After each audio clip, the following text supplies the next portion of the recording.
Hey, what's up, everybody? It's Dean Rogers. Welcome back to the Dean Rogers Show. Today, we have a gorgeous special guest, Mr. Al Nicoletti. What's up, Al? Welcome to the show. Dean, I'm so honored to be on the Dean Rogers Show. This is great. Every time I get to talk to you, man, we always have a great laughs, great conversation, and I'm excited for this one. I appreciate being on the show. Yeah, thanks so much for being here, man. I always just feed off your energy, and we have a good time, dude. So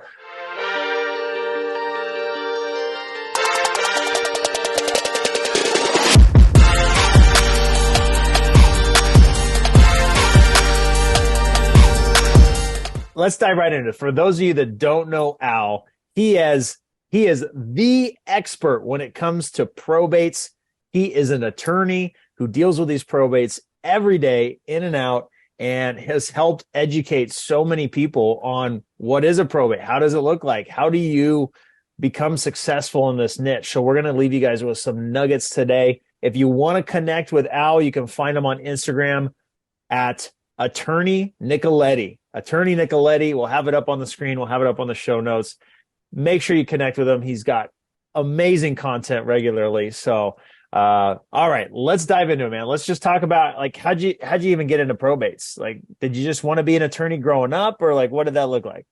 No, actually, I didn't even expect to be an attorney. I was a musician for 15 years, played violin for the longest time. Yeah, What? yeah, yeah. There's something you didn't know. Played violin for forever. So music was Wow, my life. that's amazing. Yeah, yeah. Do you still Um, play?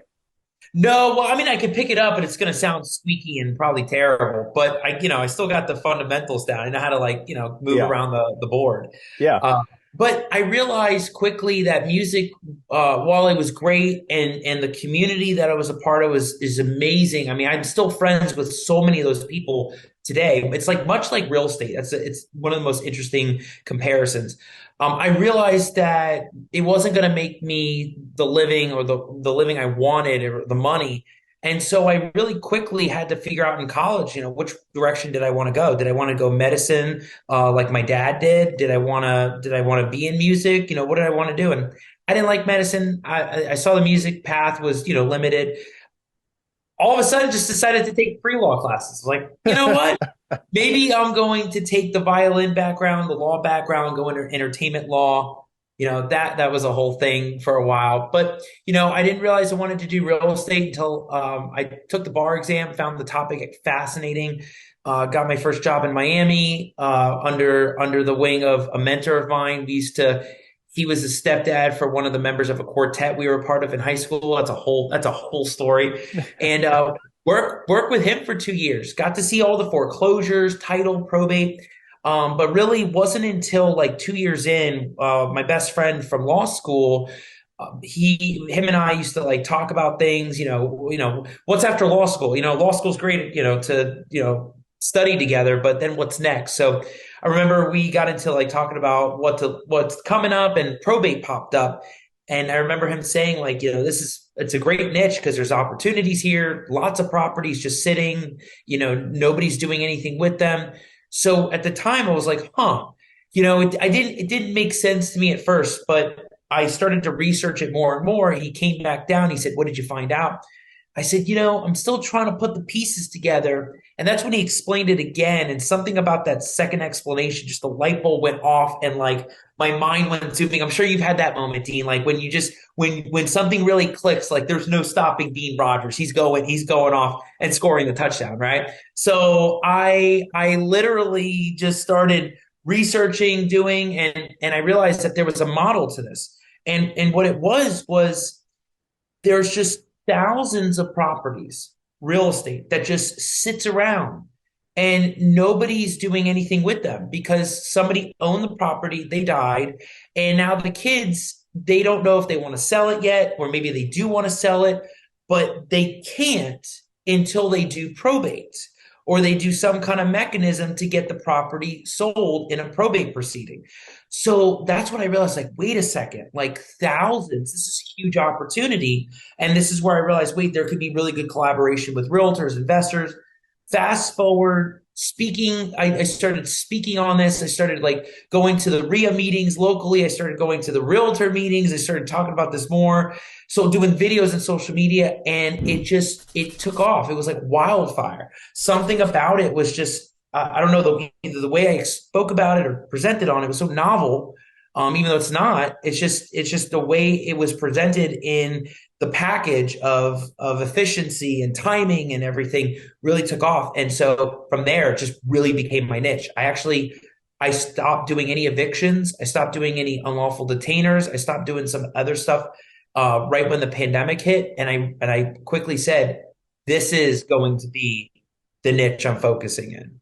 Yeah, that's pretty crazy. So you were a Yeah. musician and then you got into, you know what, I'm just going to try something else out. And why not probates? Yeah. Yeah. But you're right. I mean, just this is an evergreen problem. It's a problem. And it is still shocking that there's so many people that don't know about it. There's really not this great solution to it that kind of walk someone through this process when this inevitable thing happens. Yeah. And so I think real estate investors, not to give ourselves too much credit, but in a way have really helped with this need, this problem that needs a solution. And through relationships with people like you who get it and understand it, is what can connect the dots and put this all together. I know, speaking firsthand, a lot of the people that we help in our community as we go through the process of buying their house, they have this problem. They don't even have the funds to afford the probate process. It costs Correct. money. It's not free. It's expensive. There's lots of people that have to be involved and go through the courts, and it's a specialized expertise on how to do that, especially to do it efficiently. So we come out of our own pockets a lot of times at the front end of these deals and having to wait 3, 4, 5, 6 months to get it finalized. And it's a real problem. So you saw this opportunity, you dove in. You really, what I got to give you credit for that I've noticed just from the time that we've known each other is you've really integrated yourself into the community. Yeah. What a pro move right there. I mean, geez, build in your own clients and customers, and become the expert in your area in Florida. What a genius move. So what gave you that foresight to say, you know what, I got to go network with these people, real estate investors who are around these opportunities? Yeah, I think that started the first in with the investor community was definitely before COVID. There was a lot of different meetups here in Jacksonville. They have Jack's RIA. They were having Yellowbird Connect, and they still do, but it was just starting up then where a lot of investors were coming in. And I realized that was great because all the investors are doing their direct mail, cold call, PPC campaigns, finding sellers, motivated sellers that need to sell, but they can't because when the title commitment comes back, they see it needs a probate. So I realized that need with the investors there, but then going to more stages and more national or more Florida parts, that was an interesting moment for me because when COVID hit, everything shut down. We couldn't go back to these meetings. So I said, well, wait a second, how else do you get out there? Video, social media. So really started putting the video out there. And I think because it marinated for like a year and a half is when people really started to say, well, wait a second, I see Al's out there. He's an attorney, wait, the live events are starting to happen. Well, wait a second, we got to bring him in here. Especially the Clubhouse crew. There's multiple Clubhouse rooms. Remember Clubhouse? Multiple Clubhouse rooms where we'd have in-depth conversations on probates and title issues. And so that's when I started going to more of these events in 2021, 2022. And then I said, man, this is great. Like, I loved it. Like going to this one, I was at Wholesaling Live and then, yeah, Wholesaling Live, but there was Wholesaling Land 101, and then there was Hive Mind, and then there was another conference. I said, this is great. Like, I loved being on the stages. I loved explaining, teaching, educating. And that's where I think it really started to take a hold, was the education part. Is I gravitated to that because yes, it's great because you get to connect with people, but when you start educating, you impact people. And impacting is where it really started to churn and grow, because people gravitate towards that. It's like a magnet. People love the education, because when you educate someone, you now teach them how to handle a situation that they didn't know how to handle before. And when they get potential leads, they can even teach their acquisitions team or any realtors under them, or if they're a broker, have a meeting on how to solve these things. It really opened the door to really educating the market. And I think that is what really was amazing about going to these investor groups. Yeah. It's amazing. Yeah. Once you start to figure out that um, information, helping people is what can open up more doors, it starts to become a fun game. How many more people can I help? Who can I help today? Right. Right. And then more doors open, start helping more people, and it really adds fuel to your business. So that is, I know when I first joined the mastermind that we're both a part of, that was one of the first things that they said, you got to meet Al. You got to meet Al. You That's guys are great. really hit it off, and you have become that. You have become an absolute marketing machine. And while I was looking up to, I don't know, is it the right or left? I don't know what the screen is mirroring. By what you were saying, you were programming in my mind. This is crazy. This is why I love just having conversations with people like you. While you were talking, I was receiving the information, and I was already applying it to our big event that we're having this weekend, and the stage that I'll be speaking on, and was already connecting more dots just by what you were saying. So I appreciate everything you were saying right now, because it was like fueling me, get me excited. Uh, Good.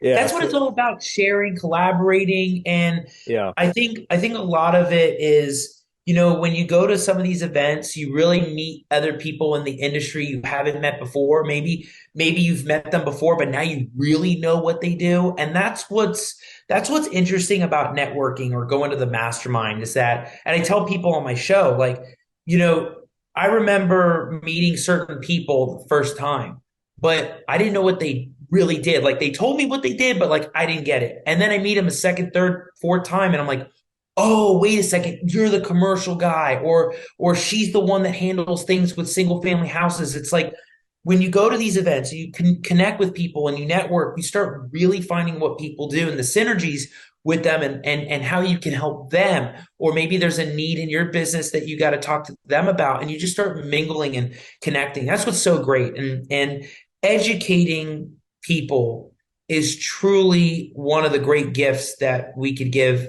other people, is our knowledge and expertise in what we do. Yeah. No doubt. I love it. It becomes so fun when you can start getting involved in all these different communities, and like I said, just about giving value. It's great to receive value, but when you start giving value, it's crazy that you actually start to receive more value back too, in one way or another. So Right. it just becomes this game of how much value can I add? So Yeah, um, absolutely. It's a lot of fun. so let's talk about if someone's listening to this, they're like, cool, this guy's a probate attorney, expert in it. Let's start dropping some fire on Yeah. this is exactly how you can be effective in this niche. Not what are the, ABCs of probate, and what that looks like. What is it? Break down the terms for me. What's the process? But how does someone become effective in this? How can you truly make this a part of your business and really take your success to another level because of it? Yeah, there's There's so much to talk about with this, and there's no way we can get into ABCs and all the deep stuff because there's so much. There's endless hours on this stuff. But what I tell people, or actually, I've started to do this more, Dean, and I did the experiment when I was in Houston this past weekend, which is the fundamentals, right? Like I'm in Houston, some investors are like, well, you're a Florida probate attorney. I said, yes, but I see things from your perspective, and your perspective is what's the big picture, right? So, what I tell people is first and foremost, if you're going to get into probate, you have to research the market you're in. You have to know, is this going to be something that is taken off or it's not taken off, and maybe we don't get into it, right? So, researching the probate market is huge. And why have I gone so hard? I mean, people, you'd probably ask, like, why so hard in probate? I'd say two things, right? One, the market in Florida is only taking off. Like it's blowing up. Florida is easily top four with baby boomers owning property, and it's only going to double, triple, right? Mhm. So knowing that stat, I was like, well, wait a second, how can I not be a part of this? And then number two, just there's a system I've created, right? That I make it work. I just know how to do it, and that's it. So researching the market for even me was number one. Like you have to do that, right? And then a lot of people even say, like, how do you even get started with this kind of stuff? Really, it is getting down into it, getting your leads, understanding what leads you're looking for, distress leads, and then getting your marketing going, right? Getting your cold calls, your PPC campaigns, your direct mailers, and just doing trial and error to get started. And guess what? If you have no idea what you're doing, this is why you partner with people like Dean Rogers. You JV with them on a deal in that market and say, hey, Dean, I don't even know what I'm doing. I just got a PPC lead. The lady's going crazy, but the deal's beautiful. Hey, what do you think? Perfect. Like you have to be able to communicate and ask. Thinking that you could do things on your own like this is crazy. And Dean, I tell you that, like you know this, but I tell you this because I hear this on the phone when somebody's like, I've never done this deal before. Like, do I present this contract? Like, what's a title company? I'm thinking, whoa, like I'm not even the investor here. Like, do you need me as the end buyer or something? But it's crazy. Like I tell them, I'm like, you got to get educated with this. And of course, we talked about educating yourself. Like that's another big one that I really get into. The what You and the know, why. Yeah, yeah, yeah, yeah. you know what's hilarious? You said that right there. It's so valuable. I don't want to skip over it. I want to put a big stamp on it. Is the relationship aspect of if you have something that's like this, you don't need to be the expert when you're just getting started. You lean on others that are experienced in it, whether it's the probate attorney and the relationships that they have, right? Because that is very much a thing if you have the right probate attorney, or it could be another real estate investor. As you said it out of your mouth, I was typing the note on my screen about that very thing, about what I'm going to present this weekend, because you're just giving me so much good, like rich information that's helping me put my thoughts together. I was typing that same exact thing out. I'm going to be spreading that message from stage that, guys, don't make this harder than it needs to be. Here's an expert that knows this in and out, has done it over and over again. They can walk you to the finish line and probably make you more money than if you did it on your own. And you guys can split it, right? Like, why make this Yeah. harder? So Yeah, that's what's crazy is I hear it all the time, and some of these deals have big spreads. I'm talking like 80, $90,000. And it's like, would you rather have zero or 45?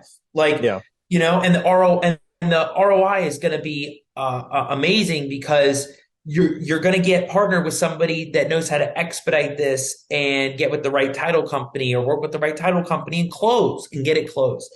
So important. I'm I writing mean, that down. Yeah. you know what I mean? I mean, and that's the thing is that, when I went to Houston and talked about this, I thought, I'm not even talking like a probate attorney.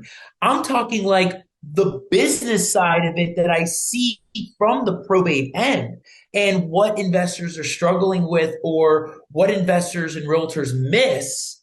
And that actually impacts me because I want to help get it done. But you have to be able to start spreading your wings and finding more of these situations and more people to connect with, right? And another thing, you just talked about it as well. I said the same thing.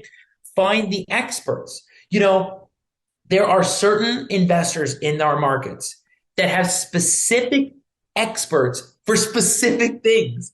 Like I know a couple investors off the bat that they have a probate attorney, they have a contract attorney, they have a specific performance attorney, they have a quiet title attorney, and they have an attorney for like everything they go to. And people think, oh, I got to just go to one.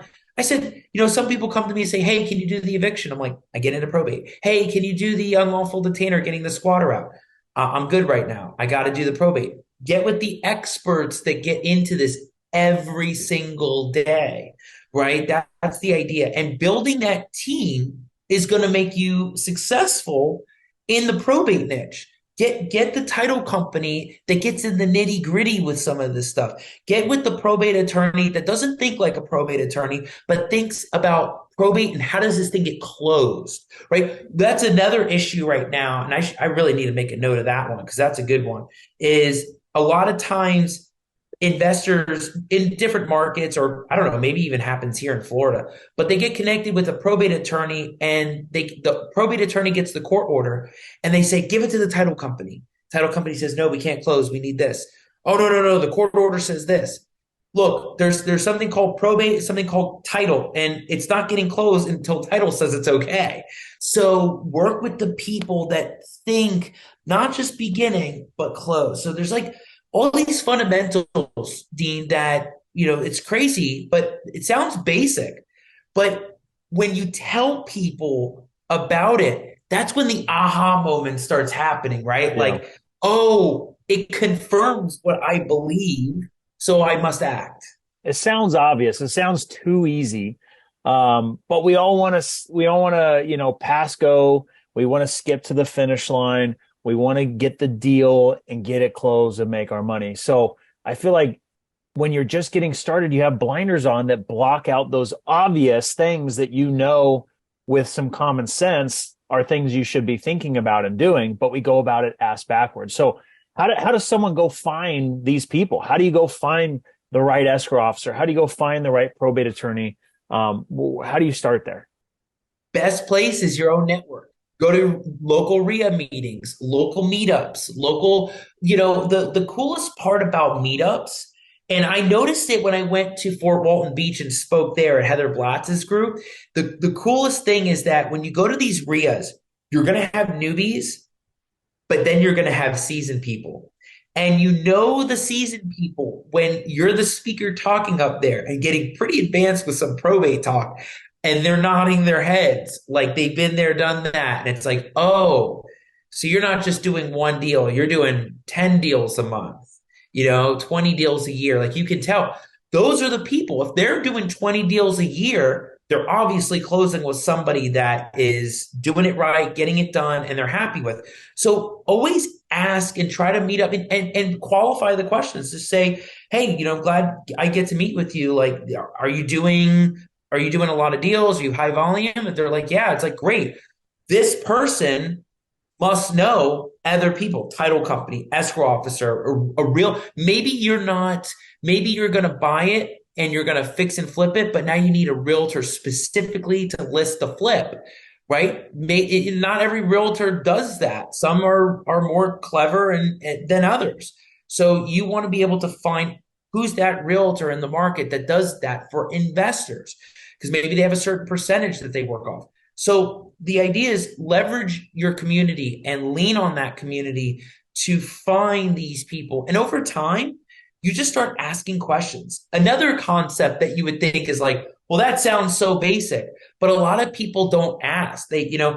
I'll say people message me now about, hey, do you have a probate attorney in South Carolina? Hey, do you have a probate attorney in Georgia? It's great because I do. I know people there, but it takes ask. If you ask, that's when the information comes out. Yeah. Now, here's the next thing I'm thinking is, okay, so you get the name. Here's the person you should talk to.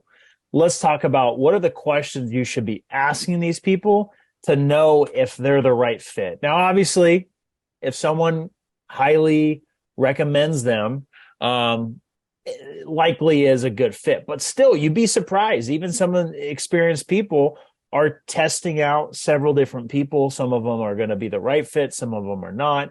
So, what are some of these questions you should ask, let's say, a probate attorney to make sure, like, hey, this guy knows what he's doing. They're really going to help me. They might understand probate, but no, they understand probate related to real estate investing, how they're going to get it done fast, all that stuff. I love this question because, and I actually don't get asked this question too often, but I can't remember where or whose podcast it happened on. But it clicked for me. I was like, wait a second. Oh, so this is how you do it. It may have been the sub two community, but this is the best way to qualify, right? So probate attorneys, or even if you're getting in probate or sticky title situations, maybe getting in with the title company, start with percentages. Like always start with percentages. Hey, what percentage would you say your practice is of probate?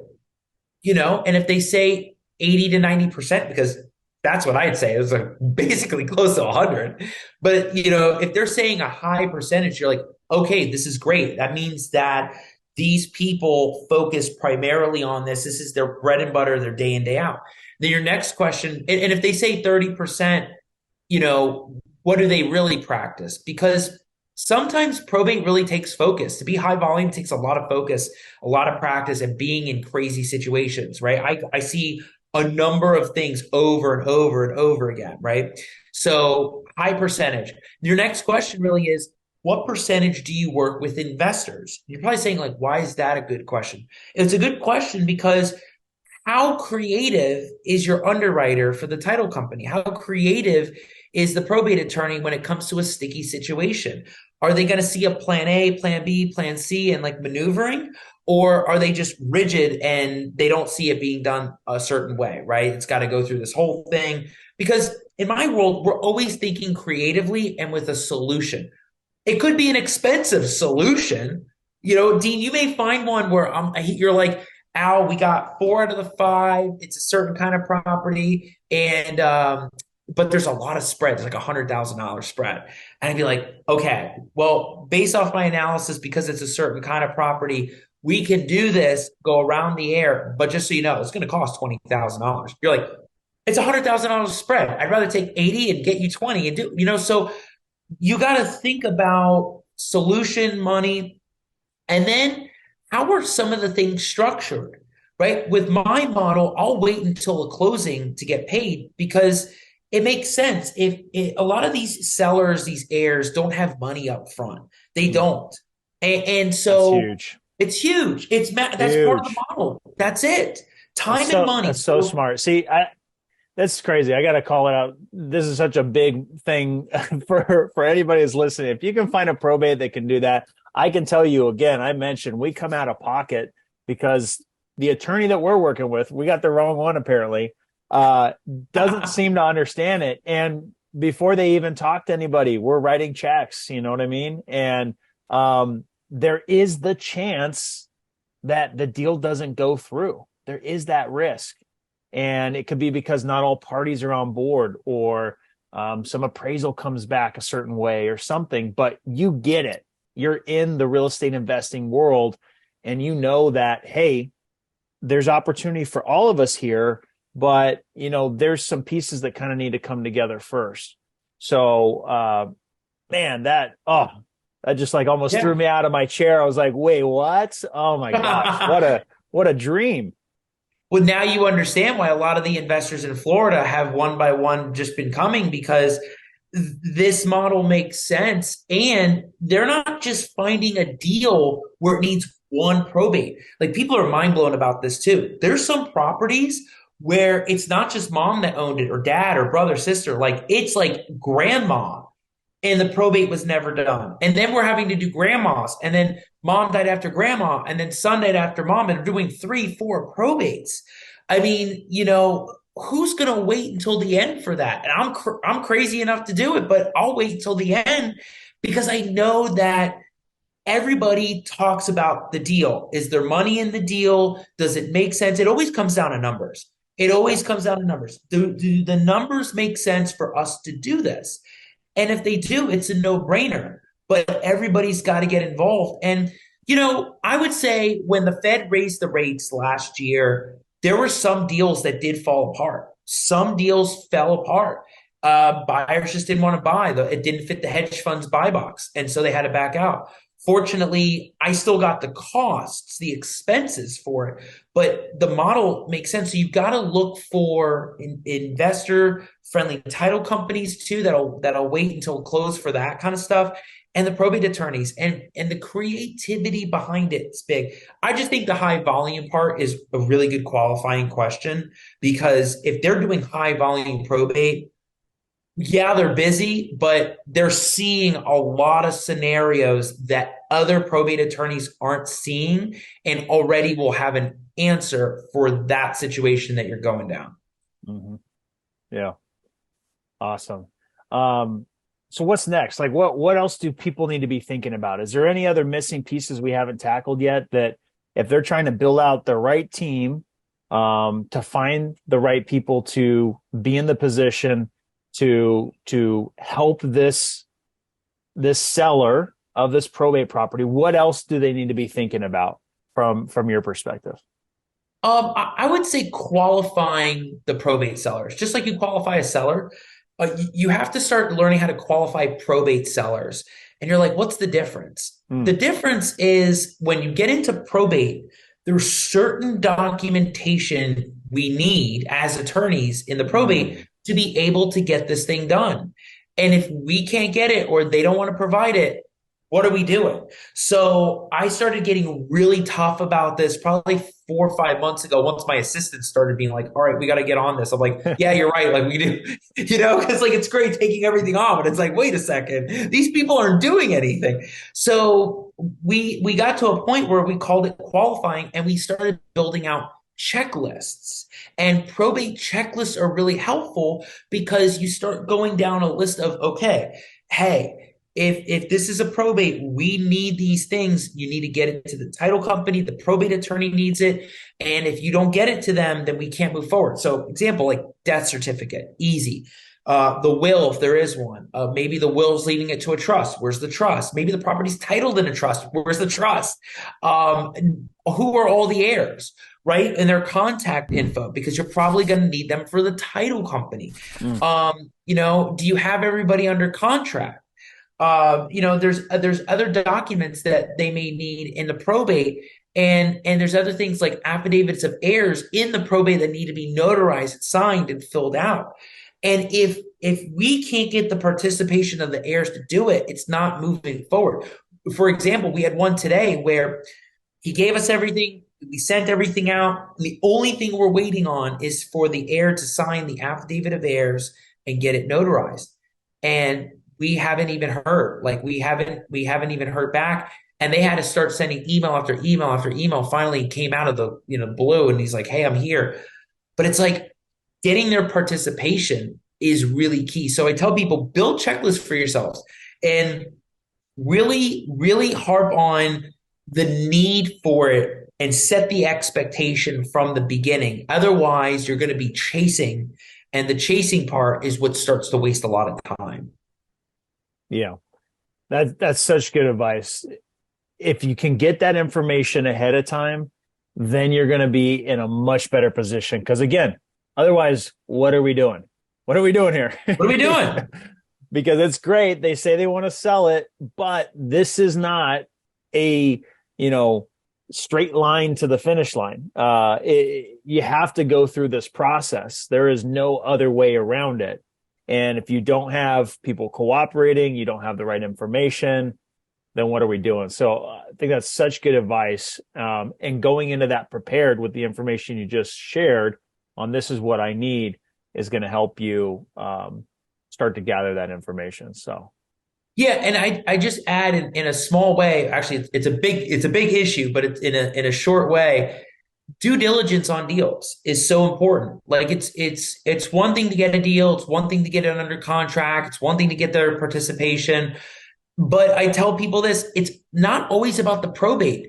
Sometimes it's about the underlying liens and mortgages and judgments and stuff recorded on that property and rolling code enforcement liens and rolling nuisance liens that start adding up that eat the equity or surpass the equity in the home. And then the deal doesn't make sense. Like I had somebody reach out to me last week and they said, "Hey, I got a probate deal." And I said, "Great, let's hear the whole thing." Heard the whole thing. There were some things I had questions about, and I said, "Hey, what I always say: have the heir reach out. Let's talk about it." And then they said, "One last thing: there's $120,000 rolling lien for nuisances on the property." I said, "Well, how much are you buying the property for?" They were like 80,000. I was like, "Wait a second. We're going to do a whole probate, get everybody situated, but then take the chance that the city doesn't reduce the lien or the fine and no guarantee that you get the deal done." I said, "The first thing you got to do is you got to get that addressed. The city's got to give you the assurances or find out about some kind of buyback program because they do some weird things in Florida where like if you do rehab, they'll do a 2-for-1 or some kind of exchange where they'll like start lowering the liens and stuff." But I said you gotta get that done first because it's not always about the probate. It's doing the due diligence, working with the title company, looking at the title commitments and getting with them saying, "Hey, I know we got to do probate, but even if that gets done, are we closing?" And if they say no, because this has got to get reduced or this has got to get paid off, what are we doing? Yeah. Yeah, that's great advice. There's more to it. And a lot of times I'll find on the probate deals that there's other things going on too, other problems you got to solve. So uh wisdom right there in that. So dude, thank you so much for coming on.